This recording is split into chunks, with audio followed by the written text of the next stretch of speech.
에베소 5장 28절에서 33절 말씀입니다.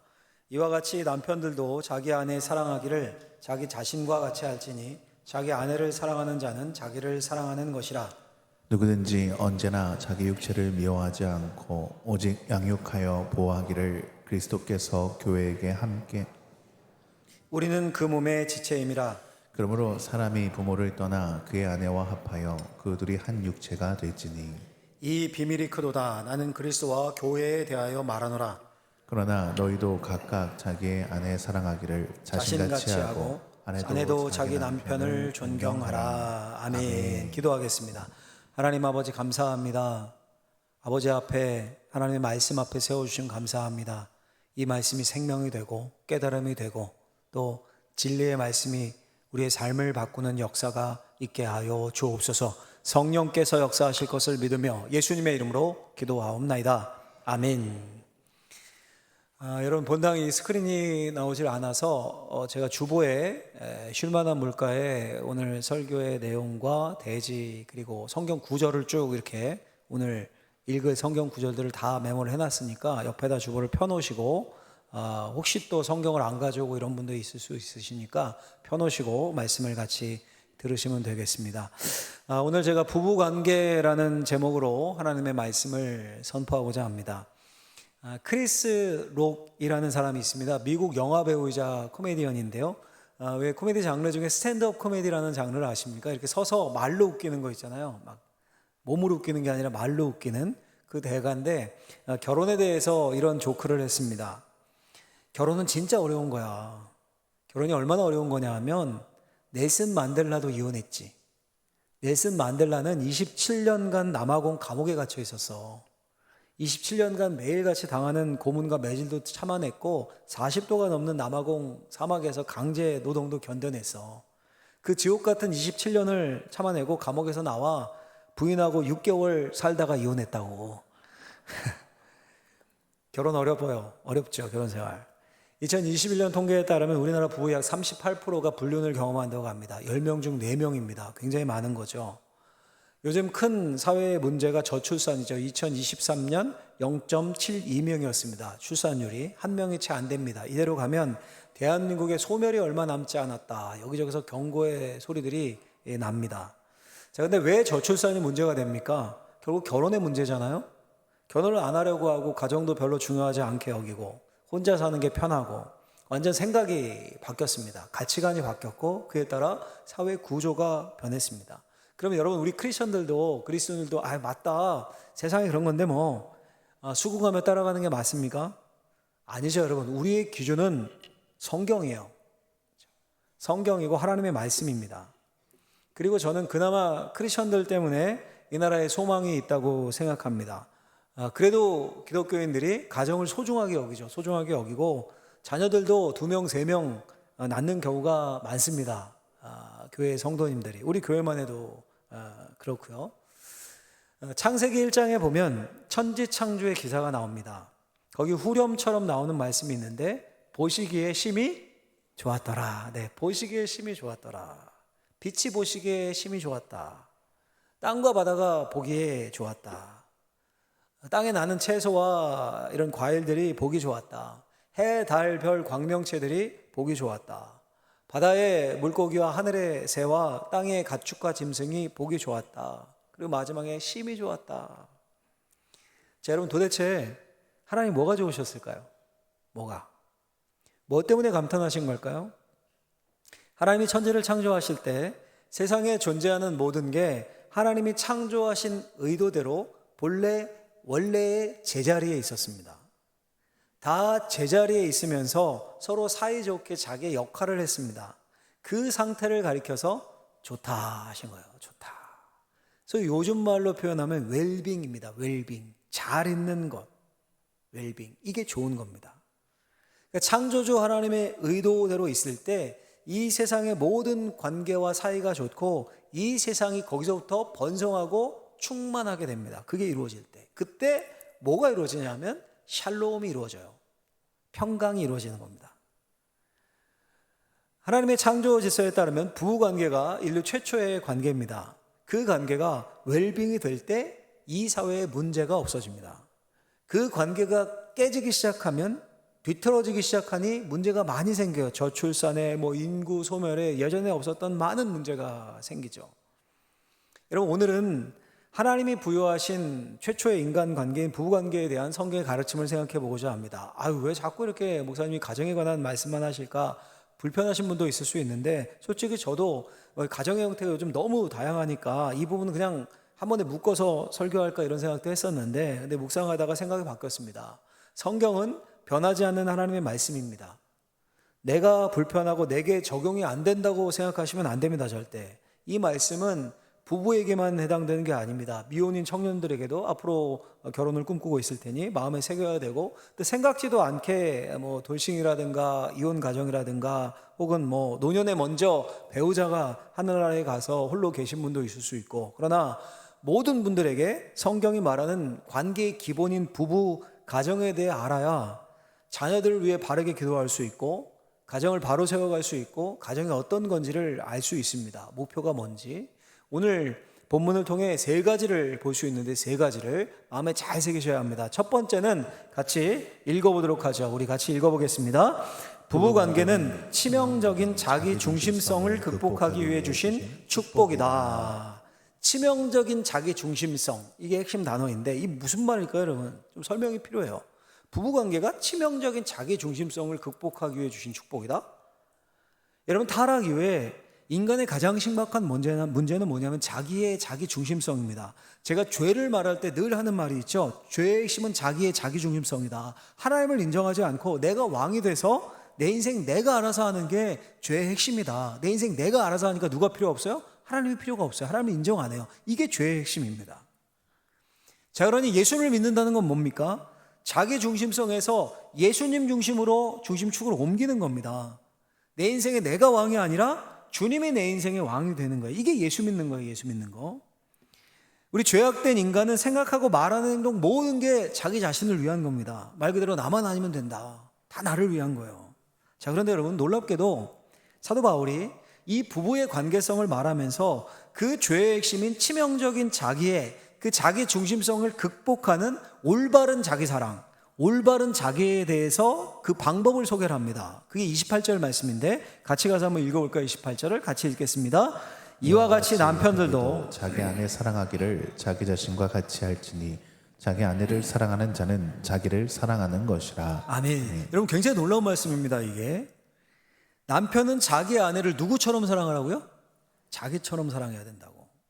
그리고 자기 아내를 사랑하는 게 누구를 사랑하는 거라고요? 자기를 사랑할 것이다 라고 말씀합니다.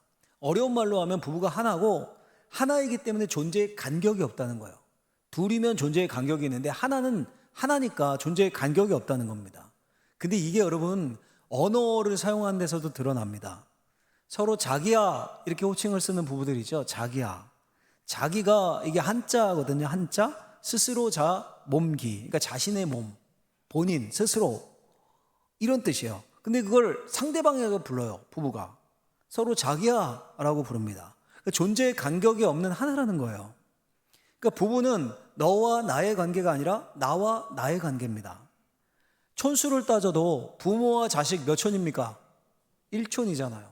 굉장히 가까운데 촌수가 있어요. 1촌이. 근데 부부는 어때요? 무촌이라고 하죠. 무촌. 촌수가 없다는 거예요. 하나니까. 존재의 간격이 없으니까. 그러니까 남편과 아내의 관계보다 더 친밀한 관계성은 이 세상에 없단 말입니다. 자, 그런데 가장 가깝다는 건 장점이자 단점이기도 합니다. 가장 가까운 친밀한 사람과의 관계는 우리를 가장 행복하게 만들어요. 반면에 가장 가까운 사람과의 관계가 깨지면 가장 고통을 느낍니다. 연구 결과도 있는데 제가 지난주 설교 때 잠시 스치듯 언급을 했는데 미국의 심리학자 토마스 홈즈와 리차드 라에라는 분의 연구인데 인간이 가장 겪는 스트레스의 가장 큰 1위가 배우자의 사망, 2위가 뭐라고 했습니까? 이혼이에요, 이혼. 3위가 별겁니다. 4위가 감옥에 갇히는 거. 5위가 가족들 누군가 친한 사람의 죽음. 그러니까 1, 2, 3위가 다 부부관계에서 와요. 자, 그러니 남편을 사랑하고 아내를 사랑하는 자는 최대의 복을 끼치고 최선의 선을 행하고 있는 겁니다. 그러니까 여러분, 하나님 사랑 그리고 이웃 사랑이 중요하잖아요. 그 이웃사랑을 멀리서 찾지 마십시오. 무슨 불우이웃 돕기 위해서 거액을 내고 NGO 단체 가서 매주 봉사하고 이런 그것보다 더 중요한 이웃사랑이 남편을 아내를 사랑하는 겁니다. 그게 최고의 선입니다. 반면에 남편을 미워하고 아내를 미워하면 최악의 불행을 끼치는 거고 최고의 악행을 저지르는 겁니다. 관계를 놓고 볼 때요, 관계의 동심원이라는 게 있죠. 이 동심원에서 멀어질수록 이 증오하고 미워하는 영향력도 작아집니다. 예를 들어 제가 자주 하지만 북한의 김정은, 러시아의 푸틴을 미워한다, 증오한다. 그럴 수 있죠. 좋아하는 사람 없잖아요. 근데 그 영향력이 굉장히 큽니까? 우리 삶에 막 엄청난 영향을 줍니까? 요즘 이 대선을 앞두고 정치에 빠져 사는 분들이 많은데 내가 싫어하는 상대 당의 정치인을 좋아하지 않아요. 미워해요. 안 좋아해요. 어떤 분들은 심한 분들 막 증오하기까지 해요. 악마화하고. 그러면 그 영향력이 우리 삶에 엄청나게 큽니까?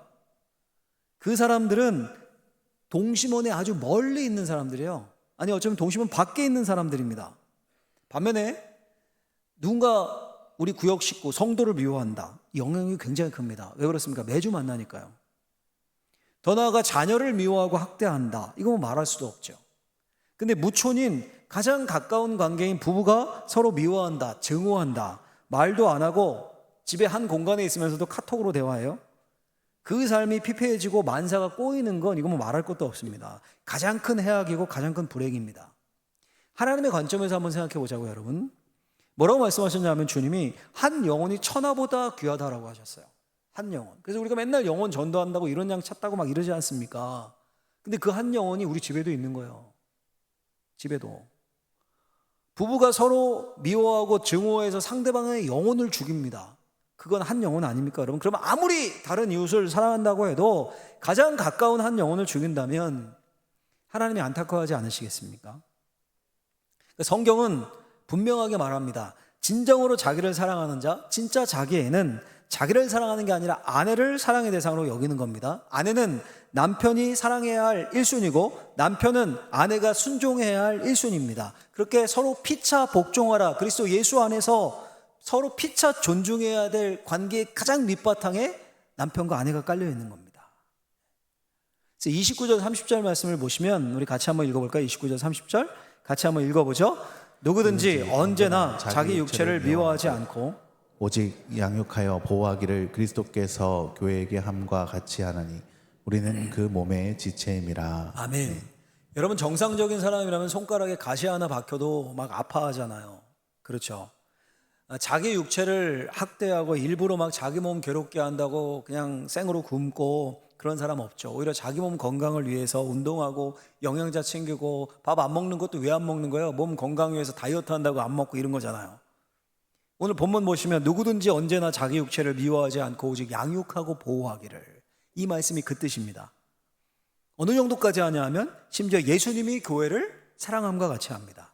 그 정도로 몸을 챙기는 사랑하는 자기애가 강합니다. 근데 아내를 사랑하는 게 자기 몸을 사랑하는 거다라고 말씀을 해요. 남편이 아내를 사랑하는 것은 자기를 사랑하는 것이기 때문에 사랑했다고 자랑할 수도 생색낼 수도 없어요. 아, 나 영양제 매일 10알 먹는다, 이런 거 자랑하는 사람 없잖아요. 생색내고 하는 사람. 내 몸 건강을 위해서 연중행사 이벤트처럼 1년에 한 번만 딱 운동하면 되는 거고, 영양제도 딱 1년에 한 번만 챙기고, 그런 사람도 없죠. 그냥 일상이잖아요, 그게. 그것처럼 항상 아내를 사랑하고 부부관계가 상호 존중의 관계가 되어야 된다는 겁니다. 31절 보면 이런 말씀이 나와요. 31절을 보시면 그러므로 사람이 부모를 떠나 그의 아내와 합하여 그 둘이 한 육체가 될지니. 아멘. 어서 많이 들어오신 말씀이죠. 이 말씀은 창세기 2장 24절의 말씀이에요. 그걸 인용하고 있는 겁니다, 바울이. 그러니까 지금 바울이 남편의 아내 사랑을 말하면서 어디까지 거슬러 올라갑니까? 창세기까지 거슬러 올라갑니다. 이 무슨 말입니까? 솔직히 바울이 왜 모릅니까? 바울은 천상세계에 살았던 사람이 아닙니다. 이 땅에 살았어요. 현실의 남편, 아내 관계가 서로 피차 복종하고 아내는 순종하고 남편은 사랑하고 이 쉽지 않음을 몰랐겠습니까, 바울이? 고대 그리스 로마 시대에 남편과 아내의 관계는 완전 복종의 관계입니다. 상하 관계입니다. 남존 여비 사상이 아주 극심할 때입니다. 심지어 하나님을 믿는다고 하는 경건한 유대인들, 남자 유대인들, 매일 하는 기도에서 이 기도가 포함되어 있었습니다. 주님, 저를 이방인이나 개나 여자로 만들지 아니하심에 정말 감사합니다. 이렇게 유대인 남자들이 매일 기도할 정도였습니다. 그러니 남편이 아내를 자기 몸처럼 사랑하라, 이 말은 혁명적인 말입니다. 오늘날에도 그렇지 않습니까? 이혼율 증가하고 결혼 제도 자체에 의구심을 갖고 혼자 사는 게 행복하다고, 그런 가치관이 점점 팽배해지는 시대에 아내는 남편에게 순종하고 남편은 아내를 자기 몸 사랑하듯이 사랑하라, 이게 먹힙니까? 어쩌면 이 중에 앉아있으면서도 이 시대에 뒤떨어진 고리타분한 말씀이네, 현실에서 어떻게 가능해, 이런 생각을 하실 수도 있어요. 바울이 몰랐던 게 아니에요. 알았습니다. 그래서 바울이 남편과 아내의 관계를 어디로 끌고 갑니까? 지금 타락 이전의 관점, 창조 질서의 관점으로 끌고 가고 있는 겁니다. 남자가 부모를 떠나 그의 아내와 합하여 둘이 한 몸을 이룰지로다. 창세기의 말씀으로. 그러니까 이건 시대가 얼마나 악하고 상황이 어떻든 간에 창조 질서라는 거예요. 창조 질서. 부부관계를 통해 행복이 보장되게 하나님이 설계해 놓으셨다는 겁니다. 이걸 역으로 생각하면 이 부부관계가 깨지면 지옥을 경험하게 된다는 거예요. 우리 아까 통계조사 받지 않습니까? 1번, 2번, 3번. 실제로 그렇습니다. 경찰청의 살인 통계를 보면 가장 가까운 관계에서 살인사건이 발생한다고 합니다. 그리고 평소보다 명절에 사건 발생이 7배가 높대요. 7배가. 살인 범죄자 중에는 배우자나 애인, 사랑하는 사람이 차지하는 비율이 가장 높고, 이게 무슨 말입니까? 가정은 종이 한 장 차이로 지옥이 될 수 있고 종이 한 장 차이로 천국이 될 수도 있다는 겁니다. 천국의 본이 되어야 될 가정이 지옥의 모델하우스가 될 수도 있는 거예요. 목사님 그 꼴 보기 싫어서 내가 지금 혼자 사는 겁니다. 결혼해서 불행해질 수 있으니까 차라리 결혼 안 합니다. 이건 뭐 구더기 무서워서 장 못 담근다는 말과 똑같죠. 왜냐하면 최상의 행복도 가정에서 오기 때문입니다. 그리고 그것에 앞서서 부부관계는 타락 이전에 하나님이 인간에게 제시하신 최초의 관계입니다. 하나님이 주신 창조 질서예요. 우리가 가정 자체를 부인하면 그건 하나님이 주신 창조 질서를 부인하는 겁니다. 가정 자체를 부인하기 시작하면 생육하고 번성하고 땅에 충만하는 게 불가능하게 돼요. 그게 지금 이 땅에 우리나라에 직면하는 문제이기도 하고요. 인구 소멸을 걱정하고. 자, 그러니까 어렵게 생각할 거 없이 말씀대로 하면 돼요. 하나님의 말씀에 순종해서 남편은 아내를 사랑하고 아내는 남편에게 순종하면 됩니다. 서로 피차 존중하며 권위를 인정하며 복종하면 됩니다. 물론 서로 말이 안 맞고 뭐 말 안 통할 때도 있고 복장 터질 때도 있고 그럴 수도 있죠. 그때 예수님이 교회 사랑하시는 걸 생각하면 돼요. 다 배반하고 다 떠나도 부족한 제자들 믿고 교회를 세우시고 교회를 위해 몸을 바치지 않으셨습니까? 죽기까지 사랑하셨어요. 아내와 남편이 내게 그런 존재임을 기억하면서 죄의 핵심인 자기중심성, 내 자기애를 극복하는 최고의 방법이 아내를 사랑하는 것임을, 남편을 존중하는 것임을 잊지 말고 부부관계를 다시 세워가시고요. 또 우리 미혼인 청년들은 정말 사랑할 수 있는 신부, 신랑, 존경할 수 있는 신랑을 만나기 위해 기도하고, 그것을 위해 우리 자녀들, 손주들을 위해 기도해 주시고, 그래서 그리스도 안에서 우리 방어진제일교회 모든 가정이 아름다운 가정을 이룰 수 있게 되기를 예수님의 이름으로 간절히 축원합니다. 축복합니다. 너무너무 중요한 거예요. 자, 두 번째는 성경이 부부관계에 대해서 말하는 두 번째, 같이 한번 읽어보겠습니다. 부부관계는 로맨틱한 사랑의 완성이 아니라 거룩함을 추구하는 여정이다. 이 무슨 말일까요? 거룩함이라는 단어를 꼭 기억하셔야 합니다. 가정의 궁극적인 목적은 거룩함이다. 하나님의 설계에 따르면. 자, 오늘 본문 25절에서 27절 말씀을 제가 기록해 놨는데 같이 한번 또 읽어보겠습니다. 남편들아, 아내 사랑하기를 그리스도께서 교회를 사랑하시고 그 교회를 위하여 자신을 주심같이 하라. 이는 곧 물로 씻어 말씀으로 깨끗하게 하사 거룩하게 하시고 자기 앞에 영광스러운 교회로 세우사 티나 주름 잡힌 것이나 이런 것들이 없이 거룩하고 흠이 없게 하려 하심이라. 아멘. 지금 남편의 아내 사랑을 말하면서 예수님의 교회 사랑을 말합니다. 예수님이 교회를 세우기 위해 자기 자신을 주셨습니다. 십자가에 죽기까지 사랑하셨습니다. 근데 그 사랑의 목적이 뭡니까? 그냥 로맨스예요? 예수님이 교회를 너무 사랑하신 거에만 감정적으로 내가 진짜 내 신부인 교회요, 교회 없이는 난 죽고 못 싸워, 내 사랑을 받아도 뭐 예수님이 이런 겁니까? 막 가슴 뛰고 감정적으로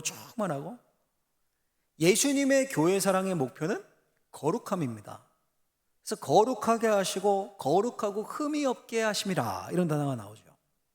그러니 성경은 결혼을 우리 젊은 청년들도 잘 들으셨으면 좋겠어요. 결혼을 로맨틱한 사랑의 완성으로 보지 않습니다. 결혼은 성화의 길입니다. 크리스천 부부의 인생의 목적은 거룩이에요. 거룩. 아내는 남편에게 순종하고 남편은 아내를 자기 몸같이 사랑함으로 거룩하게 되어가는 겁니다. 그게 성화의 길입니다. 가정이 성화의 도구라고요. 여러분, 오늘 솔직히 하나님이 남편에게 아내를 향해 희생적인 사랑하라고 말씀하십니다. 주님이 교회를 위해 목숨을 버리셨듯이 남편은 아내를 사랑하라. 아내에게는 남편이 머리 되기에, 창조 질서이기에 다른 이유가 아니라 남편이라는 이유만으로 순종과 복종을 이야기합니다. 여러분, 여기서 무슨 로맨틱한 사랑을 어디서 무슨 기대할 수 있겠습니까? 오히려 성경이 말하는 부부의 관계성 속에는 훈련과 연단의 개념이 들어 있습니다. 아내와 한 몸이 되어 살다 보면, 그 아내도 마찬가지예요. 남편과 한 몸이 되어 살다 보면 그 아내에게 비추어진, 남편에게 비추어진 나를 보게 되어나 나도 알지 못했던 나를 만나게 됩니다. 여기 남편들 안 그러십니까? 아내들도 마찬가지고요. 전 그럴 때가 있습니다. 이걸 심리학에서는 거울 이론이라고 하는데, 저는 좀 이제 이성적이고 좀 논리적이고 말도 이치에 좀 맞아야 되고 계획적입니다. 근데 저랑 같이 사는 사람은 감정적이고 말보다 행동이 앞서고 결정하는 걸 굉장히 어려워합니다. 근데 우리가 한 20년 좀 못되게 살았거든요. 거의 20년 가까이 살다 보니까 제가 반드시 이성적, 논리적인 게 전부가 아님을 알게 돼요. 저는 결정장애 이런 거 없었거든요. 점점 생기는 것 같아요. 막 닮아가지고. 혼자였으면 절대 깨달을 수 없었던 제 이기심과 자기 사랑을 보게 됩니다. 혼자 살았으면 절대 몰랐을 거예요. 여러분, 솔직히 위에서 한 칸 내려오니까 솔직해지는데, 솔직히 고백하면 저도 회개를 할 거 아니에요. 회개를 하죠. 기도할 때 회개를 하죠. 뭘 많이 가장 회개할까? 뭘 많이? 목회하는 거? 불충했다. 또 혹은 설교 준비나 설교 사역, 주님 열심히 이번에 못했네, 이런 거 하겠습니까? 솔직히 제일 많이 회개하는 게 부부관계입니다. 제가 참지 못하고 화를 내고 짜증내고 누가 하게 하겠습니까? 우리 성도님들, 우리 여기 부목사님들도 계신데 부교육자들, 제가 그러는 거 한 번도 못 봤을 겁니다. 심지어 우리 부교육자들에게도 한 번도 아마 제가 큰 소리 내는 거 본 적이 없을 거예요. 저희 아이들한테도 이유 없는 짜증이나 화를 안 냅니다. 근데 아내한테는 해요. 밖에서 스트레스 받고 거기다가. 그렇다고 제가 맨날 아내한테 쏟아붓고 막 그런 게 아니라, 그럼 못 살죠. 이설교 듣고 또 사모님, 목사님이 언제 짜증 내셨어요? 이런 과도한 관심, 남의 가정사 관심 갖지 마시고. 근데 여하튼 제가 짜증내고 화내면 그 대상은 어김없이 아내예요. 아내밖에 없어요. 아내밖에 없어요. 아내가 무슨 큰 잘못을 하고 뭘 하고 그게 아니라 제 약함을 아내에게 드러내는 거예요. 그리고 새벽에 기도하면 어떻겠습니까? 당연히 찔리고 후회하고 회개하겠죠. 그렇죠. 그렇게 회개하면서 뭘 보는 겁니까? 제 부족함을 보는 거예요. 제 부족함을. 제 약함을 봅니다. 주님이 더 필요함을 깨닫습니다. 여러분, 이게 성화의 길이죠. 성화의 길. 부족함을 깨달으니까 더 거룩함을 원하는. 그래서 여러분, 남편과 아내는 하나님이 우리에게 붙여주신 성화 도움입니다. 하나님이 세상에 처음 두신 사회 조직 제도는 남편과 아내로 구성되었습니다. 이 말은 이 세상을 향한 하나님의 뜻이 남편과 아내의 관계성과 다 연결되어서 뻗어나간다는 겁니다. 살면서 만나는 모든 사람이 우리의 성화 도움입니다. 목회자 세계에 이런 말이 있거든요. 농담처럼 이런 말들을 하곤 하는데, 진짜 성도 중에 내 저 사람만 없으면 목회하기 쉽겠는데, 이런 사람이 교회마다 꼭 있는데, 구간이 명간이라고요. 그 사람이 없어지면 이사 가거나 다른 데 가면 더한 사람이 와서 괴롭힌다고. 그러니 여러분, 내게 잘하는 사람이건 가시 같은 사람이건 다 성화 도움인 겁니다. 내가 손해보는 것 같고 억울하고, 솔직히 예수님의 십자가, 그보다 손해, 그보다 억울한 일이 어디 있습니까? 근데 그게 만민을 구원하는 길이었잖아요. 우리가 만나는 모든 사람이 성화 도움입니다. 특별히 부부는 특급 성화 도움입니다. 결혼의 목적은 꼭 기억하십시오. 로맨틱한 사랑의 완성 혹은 행복이 아니에요. 결혼의 목적은 거룩입니다. 거룩. 세상과 구별되어서 하나님의 거룩한 뜻을 이루는 부부 가정이 되어야 되는 거예요. 거기서 행복이 흘러나오는 거예요. 그 목적이 아니라. 그런 복된 가정 다 이루시기를 예수님의 이름으로 축원합니다. 축원합니다. 네. 마지막 세 번째로 부부관계 성경이 말해주는, 같이 한번 읽어보겠습니다. 부부관계는 그리스도와 교회 사이에 신비한 연합을 나타낸다. 예, 그리스도와 교회 사이에 신비한 연합을 나타낸다. 에베소 5장 32절 말씀을 보시면 이 구절도 같이 한번 읽어볼까요? 같이 읽어보겠습니다. 이 비밀이 크도다. 나는 그리스도와 교회에 대하여 말하노라. 아멘. 이 비밀이 크도다. 뭐가 비밀일까요? 바로 위의 구절이 비밀이겠죠. 남자가 그 부모를 떠나서 아내와 합해서 한 몸을 이루는 게 비밀입니다. 이 비밀의 헬라어 단어가 뮤스테리온이라는 단어인데 영어 단어 미스테리가 이제 여기서 나왔습니다. 어원이에요. 비밀, 신비 이런 뜻인데요. 이 말은 비밀이라는 건 좀 이런 의미가 있잖아요. 알려지지 않고 아무도 모르는 건데 나한테만 알려진 이런 의미라기보다는 인간의 이성으로 이해할 수 없고 인간의 언어로 설명할 수 없는 걸 가리키는 쪽이 더 강합니다. 그러니까 신비라는 말이 어쩌면 더 적절할 수 있습니다. 신비. 그런데 이 신비라는 말이 또 쓰이는 곳이 있는데 어디냐면 바로 성례예요. 성례. 세례와 성찬. 세례의 의미가 뭡니까? 우리가 예수님의 죽음과 부활에 연합하는 겁니다. 그렇죠? 성찬은 예수님의 피와 살을 먹고 마심으로 그것을 기념함으로 우리가 예수님과 연합함을 의미합니다. 그러니까 세례와 성찬은 예수님과 연합이라는 신비를 담고 있습니다. 예수님과 연합되어 예수님을 믿는다라는 게 정말로 신비한 일 아닙니까, 여러분? 너무너무 신비한 일입니다.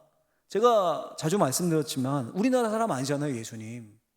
2000년 전 그 옛날 사람, 우리나라 사람도 아니고 이스라엘의 예수라는 젊은 청년, 그 청년이 그 당시 로마 극형인 십자가, 최악의 극형인 최악의 죄수들만 매달아 죽이는 십자가에 못 박혀 죽었어요. 근데 그 청년이 우리의 구원자시고 우리의 주님이시고 우리의 왕이시고 하나님의 아들이에요. 그를 믿으면 죄사함을 받고 구원을 얻습니다. 지금 여기 다 크게 아멘 하셨잖아요. 이걸 믿고 세례를 받고 성찬에 참여하며 이 자리에 와 있어요. 우리가 예배합니다. 신비 아닙니까? 신비 중에 신비입니다. 그 주님과 우리의 신비로운 연합을 가장 정확하게 보여주는 최고의 모델이 남편과 아내입니다. 아니, 남편과 아내의 모델밖에 그 신비를 또 보여주는 모델이 없습니다. 생각해 보십시오. 남편과 아내가 서로 다른 삶과 환경, 배경에서 자랐는데 한 몸을 이루어요. 나중엔 부모보다 더 가까운 사이가 됩니다. 굉장히 신비로운 일이죠. 성적인 결합을 통해 한 몸이 됩니다. 그리고 남편과 아내는 자기 몸을 자기가 주장하지 못합니다. 성경에 나오는 말인데요. 고린도전서 7장 4절에 보면 아내는 자기 몸을 주장하지 못하고 오직 남편이 하며 남편도 그와 같이 자기 몸을 주장하지 못하고 오직 그 아내가 하나니. 아멘. 각자 몸을 주장하는 게 상대방에게 달려있다는 거예요. 신비죠. 아내가 남편에게 자기가 되고 남편이 아내에게 자기가 됩니다. 이게 부부의 하나됨이고 신비입니다. 몸만 하나 되는 게 아니라 정체성도 하나 됩니다. 존재의 간격이 없어진다니까요. 어떤 여자가 막 남편에게 쌍욕하고 막 비방하면 야, 진짜 그 남편 못됐네, 남자 못됐네, 말은 그렇게 하지만 속으로는 어떻게 생각합니까? 너는 뭐 자기 얼굴에 침 뱉기라고 생각하죠. 부부를 쌍으로 봐요. 정체성이 하나가 된 거예요. 그리고 이 세상에서 사람과 사람이 하나 되는 정체성의 관계를 주님이 부여하신 유일한 대상이 부부입니다. 그렇게 부부관계는 그 자체가 목적이 아닙니다. 둘이 알콩달콩 잘 살다가 죽는 거지, 이게 아니에요. 성경의 개념에 따르면. 바울이 에베소 교회를 향해서 지금 남편의 사랑과 아내의 복종을 말하는 것이 단순히 인간의 부부관계만을 이야기하는 것이 아닙니다. 32절 보시면 다시 한번 제가 읽어드리면 이 비밀, 이 신비가 크고 깊다. 그러면서 뭐라고 얘기합니까? 나는 그리스도와 교회에 대하여 말하노라. 아멘. 나는 그리스도와 교회에 대해 말한다. 무슨 말입니까? 지금 부부관계의 비유를 통해서 그리스도, 예수 그리스도와 교회의 관계를 말하고 있다는 겁니다. 여러분, 솔직히 아내의 무조건적인 복종과 남편의 헌신적인 사랑이 부부관계에서 이루어지기 쉽습니까? 현실에서 이 불가능하게 느껴질 정도입니다. 고대 세계는 더 그랬습니다. 근데 그게 교회와 그리스도 사이에서 이루어진다는 거예요. 예수님이 교회를 자기 몸처럼 사랑하셨습니다. 자기 몸처럼 사랑하셨어요. 죽기까지 사랑하셨습니다. 교회는 남편이신 예수님께 무조건 복종해야 합니다. 이게 핵심이잖아요. 그걸 가져와서 부부관계로 예를 드는 거예요. 자, 그렇다면 본문이 말하는 남편과 아내 부부관계는 단지 비유이고 교회와 예수님에 대한 비유이고 이상일 뿐입니까? 그렇게 생각할까 봐 바울이 쐐기를 박는데 결론이요. 33절 말씀 가서 읽어볼까요? 33절을 큰 목소리로 읽고 아멘으로 받습니다. 시작. 그러나 너희도 각각 자기의 아내 사랑하기를 자신같이 하고 아내도 자기 남편을 존경하라. 아멘. 한마디로 하면 부부관계를 단순히 예수님과 교회에 대한 비유로 여기고 이상으로 여기면 안 된다는 거죠.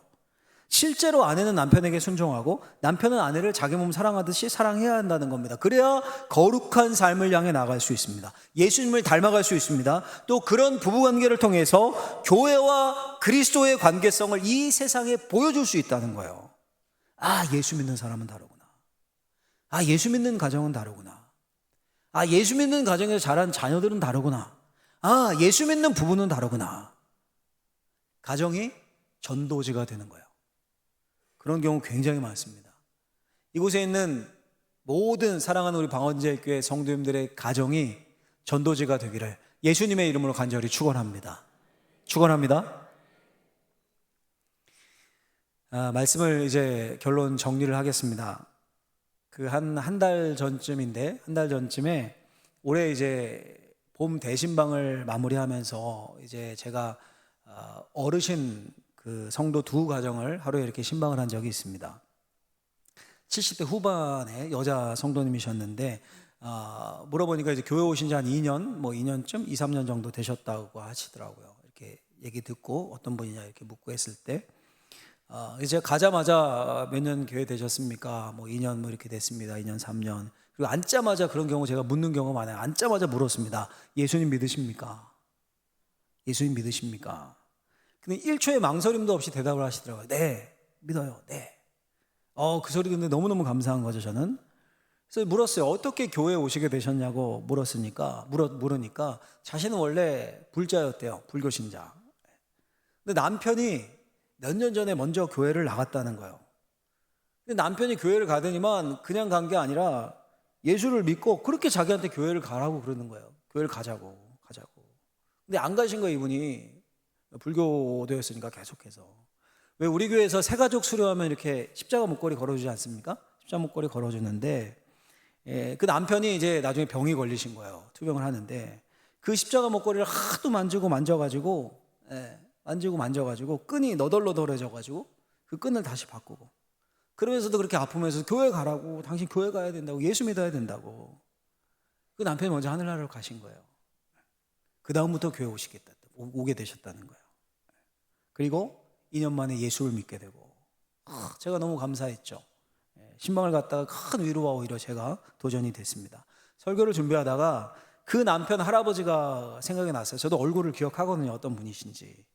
정말 아내를 사랑했구나 이 생각이 들었습니다. 여러분, 남편과 아내의 최고의 사랑은 예수 그리스도 안에서 가능한 겁니다. 서로에게 예수님을 전해가고 서로를 보면서 나를 보면서 예수님을 닮아가는 성화의 길을 가는 게 부부관계의 본질입니다. 부부관계의 본질이에요. 여러분, 이 사실을 우리가 꼭 기억하시고 이곳에 있는 모든 부부들이라면 정말 주님이 기뻐하시는 부부가 되고 또 이곳에 있는 모든, 여기 가정 없는 분들 없으시잖아요. 지금 혼자 자취를 해도 부모님은 다 있고 다 형제 있고 가정이 있죠. 그런 가정들, 하나님이 기뻐하시는 가정, 우리 싱글인 분들은 그런 가정을 꿈꾸고 그 가정이 하나님이 거룩한 길을 위해 두신 이 세상에 두신 설계도입니다. 그 안에 우리가 속해서 이웃사랑은 거기서부터입니다. 거기서부터 시작해서 하나님의 뜻을 이뤄가며 하나님의 기쁨이 되는 저와 우리 사랑하는 모든 성도님들이 되시기를 예수님의 이름으로 축원합니다. 기도하겠습니다. 하나님 아버지 감사합니다. 오늘 우리에게도 말씀 허락하셨습니다.